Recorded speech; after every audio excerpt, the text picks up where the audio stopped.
레위기 15장 1절부터 12절까지 한 절씩 교독하겠습니다. 여호와께서 모세와 아론에게 말씀하여 이르시되 이스라엘 자손에게 말하여 이르라. 누구든지 그 몸에 유출병이 있으면 그 유출병으로 말미암아 부정한 자라. 그의 유출병으로 말미암아 부정함이 이러하니 곧 그의 몸에서 흘러나오든지 그의 몸에서 흘러나오는 것이 막혔든지 부정한즉 유출병 있는 자가 눕는 침상은 다 부정하고 그가 앉았던 자리도 다 부정하니 그의 침상에 접촉하는 자는 그의 옷을 빨고 물로 몸을 씻을 것이며 저녁까지 부정하리라. 유출병이 있는 자가 앉았던 자리에 앉는 자는 그의 옷을 빨고 물로 씻을 것이요 저녁까지 부정하리라. 유출병이 있는 자의 몸에 접촉하는 자는 그의 옷을 빨고 물로 몸을 씻을 것이며 저녁까지 부정하리라. 유출병이 있는 자가 정한 자에게 침을 뱉으면 정한 자는 그의 옷을 빨고 물로 몸을 씻을 것이며 저녁까지 부정하리라. 유출병이 있는 자가 탔던 안장은 다 부정하며 그의 몸 아래에 닿았던 것에 접촉한 자는 다 저녁까지 부정하며 그런 것을 옮기는 자는 그의 옷을 빨고 물로 몸을 씻을 것이며 저녁까지 부정하리라. 유출병이 있는 자가 물로 그의 손을 씻지 아니하고 아무든지 만지면 그 자는 그의 옷을 빨고 물로 몸을 씻을 것이며 저녁까지 부정하리라. 유출병이 있는 자가 만진 질그릇은 깨뜨리고 나무 그릇은 다 물로 씻을지니라. 아멘. 마태복음 5장에 예수님께서 길을 가실 때에 한 여인이 다가와 예수님의 옷자락에 손을 대었습니다. 근데 그 여인은 12년 12해 동안 혈루증을 앓던 여자였습니다. 아무리 치료를 하고 약을 먹어도 낫지 않았는데 내가 예수님 만나 예수님 옷에 손만 대어도 낫겠다. 그 믿음 가지고 예수님 옷자락에 손을 대었을 때 그 혈루 근원이 이제 다 끊어지고 피가 멈추었습니다. 그 혈루증은 바로 오늘 우리가 함께 읽었던 레위기 15장에서 하나님께서 말씀하시는 바로 이 유출병의 일종입니다. 유출병자는 부정한데 그 유출병자가 어느 정도로 부정했는가 하면 유출병자가 앉았던 자리에 앉는 사람도 저녁까지 부정해져서 몸도 목욕을 해야 되고 옷도 씻어야 됩니다. 유출병자가 손을 씻지 않고 어떤 사람의 손을 만졌다든지 몸에 닿았다면 그 닿은 사람이 부정해집니다. 저녁까지 부정해지고 옷을 빨고 몸을 씻어야 됩니다. 그 유출병자가 질그릇을 만졌다. 그럼 그 그릇은 깨뜨려야 됩니다. 그리고 나무 그릇을 만졌다. 그러면 깨끗하게 씻어야 됩니다.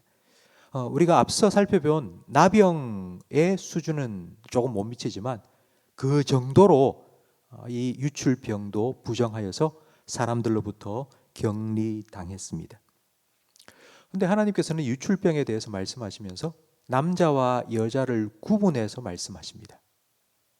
여자의 유출병은 한 달에 한 번씩 하는 생리 현상이나 아니면 출산으로 인한 하혈 이런 것들이 주된 이유인데 남자의 유출병은 왜 생기는 걸까요? 유출병이라는 것은 몸 안에 있는 체액이 이제 빠져나오는 것입니다. 많은 성경학자들은 이 유출병이 특별히 남자의 유출병은 성적인 죄와 연관되어 발생하는 성병이라고 해석합니다. 하나님은 한 남자와 한 여자가 결혼이라는 제도를 통해 한 몸이 되도록 성을 허락하셨습니다. 그러니까 결혼의 테두리를 벗어난 성은 음행이요 음란입니다. 그런데 간음하지 마라, 내 이웃의 아내를 탐내지 말라 하신 하나님의 계명 10계명을 받아 지키며 사는 이스라엘 백성, 하나님 백성들 가운데 왜 이런 유출병이 생기게 된 걸까요?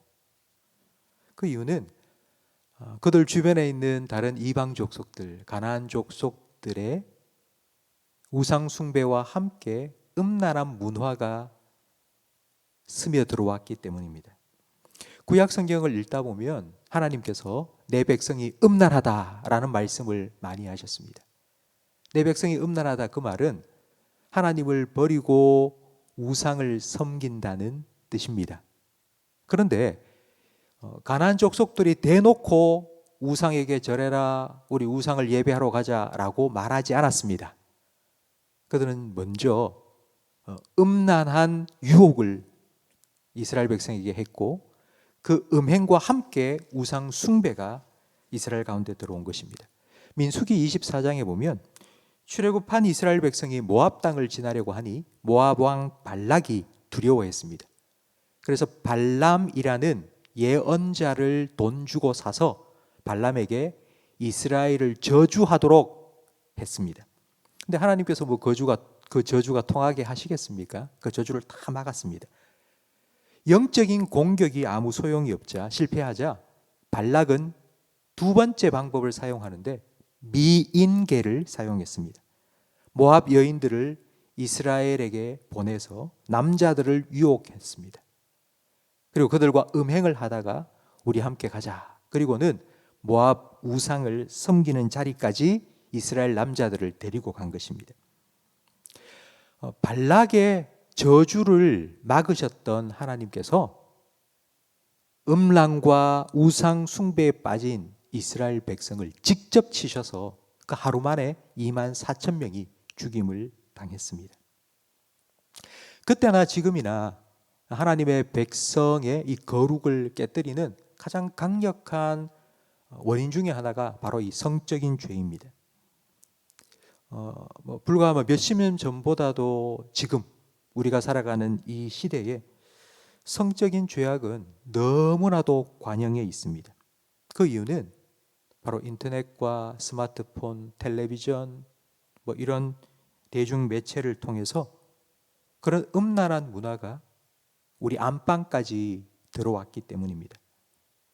옛날에는 서점 누가 보는지 두리번 살피다가 그런 음란한 서적을 파는 서점에 들어가서 그걸 사가지고 품 안에 품고 그렇게 조바심을 내면서 그런 것들을 볼 수 있었지만, 지금은 자기 혼자서 방 안에서 그냥 스마트폰만 몇 번 툭툭툭 치면은 다 볼 수 있습니다. 우리 성도님들보다도 저는 우리 성도님들의 자녀들이 사실 더 걱정이 됩니다. 우리 자녀들이 제일 처음으로 그런 음란한 문화에 접하게 되는 곳이 학교입니다. 이제는 중학교가 아니라 초등학교에서 그런 일들이 일어납니다. 사실 우리 부모님들은 자녀를 학교 보내놓으면 품 안의 자식이라고 학교에서 무슨 일을 하는지 알 수가 없습니다. 그러나 이제 그 연령이 초등학교까지 낮아졌습니다. 우리 자녀들에게 세상을 아는 지식이 필요하고, 그리고 그 세상을 분별하는 지혜, 분별력도 필요합니다. 근데 많은 분들이 그렇게 생각하세요. 자녀들이 접하게 되면 스스로 자기가 선택하겠지. 절대 그렇지 않습니다. 아이들은 정말 순수하고 순진하기 때문에 그냥 한 번 노출되는 그 순간에 그 이미지가 아이들 마음속에 각인되어 버립니다. 정말 위험한 순간입니다. 그렇기 때문에 우리는 그 아이들이 세상을 이길 수 있는 거룩의 능력을 갖출 수 있도록 우리는 도와주어야 되고 미리미리 가르쳐 주어야 합니다. 성도 여러분, 레위기는 거룩에 관한 책입니다. 근데 거룩이 왜 중요하냐면 거룩은 하나님을 가까이 할 수 있는 방법이기 때문입니다. 우리가 거룩해야지 거룩하신 하나님을 우리가 만날 수 있습니다. 그러니까 하나님께서 우리에게 거룩을 요구하신 것은 우리가 하나님을 가까이 해서 하나님 주시는 은혜와 능력으로 세상을 이기고 세상을 변화시키는 그리스도인으로 살아가도록 하기 위함입니다. 그렇기 때문에 우리는 우리 자녀들, 여러분의 손자들 위해서 기도해 주셔야 됩니다. 그 아이들이 거룩을 잃지 않고 세상 속에서 하나님의 사람으로 살아갈 수 있도록 그들에게 하나님의 말씀을 가르쳐 주어야 합니다. 어떻게 해야 될까요? 사도행전 20장 32절 말씀에 보면 이제 바울이 로마로 압송되기 전 에베소 교회 성도들과 작별 인사를 합니다. 이제 내가 여기서 떠나면 다시 너희를 만날 수 없을 수 있다. 마지막으로 내가 너희들을 위하여서 기도하고 싶다 하면서 바울이 이렇게 말했습니다. 지금 내가 여러분을 주와 및 그 은혜의 말씀에 부탁하노니 그 말씀이 여러분을 능히 든든히 세우사 거룩하게 하심을 입은 모든 자 가운데 기업을 얻게 하시리라. 우리가 이래라 저래라가 아니라 주님께 맡기고 성령님께 맡겨드리고 주님의 말씀으로 우리 자녀들과 우리 손주들의 영혼을 지켜달라고 부탁하고 기도하는 것, 이것이 우리가 할 수 있는 가장 큰 일입니다. 성도 여러분, 앞으로도 점점 더 세상은 타락하고 음란해질 겁니다. 그 음란은 우리의 거룩을 깨뜨립니다. 거룩이 깨어지면 우리는 하나님을 가까이 하기 힘듭니다. 하나님을 가까이 할 수 없으면 하나님 공급하시는 은혜와 능력이 우리 삶 가운데 사라져 버립니다. 마치 머리를 깎인, 머리카락을 잘린 삼손처럼 힘을 잃어버립니다. 하나님께서는 그런 우리의 모습을 정말 안타까워 하실 겁니다. 거룩은 능력입니다. 거룩은 하나님과 함께 할 수 있는 하나님의 방법이기 때문입니다. 음란한 세상 속에서 하나님의 말씀으로 우리와 그리고 우리 자녀들의 영혼을 잘 지켜나가게 해달라고 기도하시는 이 새벽 시간이 되기를 간절히 바랍니다. 기도하겠습니다. 우리를 하나님 가까이 부르시고 하나님의 은혜와 능력을 공급하여 주셔서 하나님께서 우리에게 맡기신 세상의 빛과 소금의 사명을 잘 감당할 수 있도록 우리에게 거룩을 요구하신 하나님 아버지,